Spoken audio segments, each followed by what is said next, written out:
Oh, Josh Wolf. Joshy. Oh. What's up, everyone? My name is Ty Roeder, host of the Verde and Black Show here on YouTube with your in-depth analysis, look, recap, all things Austin FC, and another disappointment last evening. What am I saying? Last night at Q2 Stadium, I was there, and it was tough, man. Let's just jump right into it. So first off, everything in the lineup looked relatively familiar. No surprises. I'm not even really going to touch on any pieces of it just because it's our regular starting lineup. But within the first 5-6 minutes, Cascante is able to header in a goal. We go up 1-0. You think we're just going to be cruising against San Jose there for the remainder of the game. Then they come back, have kind of a weird goal. It takes like a weird spin, weird deflection in the back of the net for San Jose. It's tied up 1-1. And then, man, in it was the 20th minute, Paul Marie of San Jose, just a rocket, absolute beautiful goal to take the lead for San Jose. But what's new?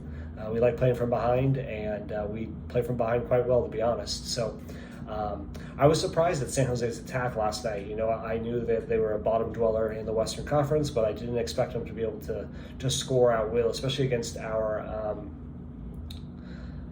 back line. But I think that's kind of the name of the game for Austin FC. We know we're going to be putting up goals. It's just a matter of game in, game out. Can our defense really live up to not allowing more goals than the opponent? So we're down 2-1, and then the man, the myth, the legend, Sebastian Driussi, with one of his 2 goals in the 26th minute. We're tied up. 4 goals have been scored in the 25th minute. So you're thinking, oh my goodness. We have a lot of soccer to play. Are we about to beat San Jose like 6-2? That was not the case. The rest of the first half was kind of uneventful, but then in the 44th minute, Driussi gets his brace for second goal of the game, currently leading MLS in total goals. I think Fagundes is up there too with assists on the season. But we go into half, we're up 3-2. You're thinking, okay, this is perfect. We're up, we're at home. We should be able to walk away with 3 points, maybe get a goal or 2 in the second half. I know Driussi had a yellow in the first half, so I understand why Wolf subbed him out in the second, just because you don't want to lose Driussi for a game. He's that important to the squad. And then the second half, was relatively uneventful. It really seemed like we were trying to park the bus, which we do, I think, most of the second halves that we have the lead. I think that's just kind of the style that Josh Wolf likes to play. And in regards to subs, I was really itching to see Washington Caruso, but he didn't come on.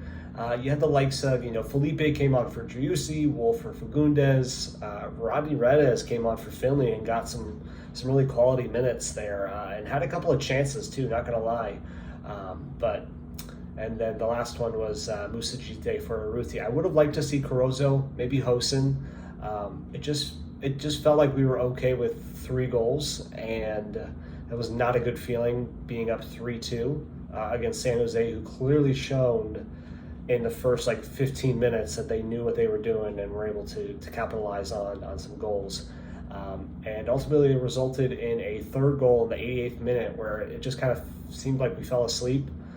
They had a nice, I believe, a header from Eboesi for San Jose to tie it up. And then I think what was most frustrating, obviously you hate to give up a late goal like that, was after they scored that 3rd goal to tie it up in the 88th minute, didn't really seem like we cared about winning the game. Not a whole lot of pressure or momentum going forward. We just kind of kept playing slow. There didn't really seem like an urgency. And, the people I was with last night after the game ended, I was like, Josh Wolf screwed the pooch on some points at home. So,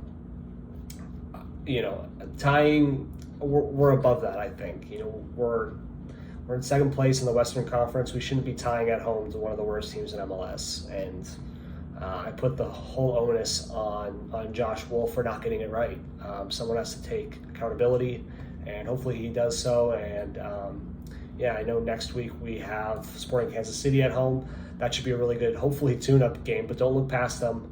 They just beat the LA Galaxy at home, which is kind of surprising, but don't look past Sporting Kansas City, because the next couple of games are not going to get any easier. I mean, we go to Minnesota, then we play LAFC, then we play the Timbers, then we play Nashville. So it's getting real. It's getting real really fast.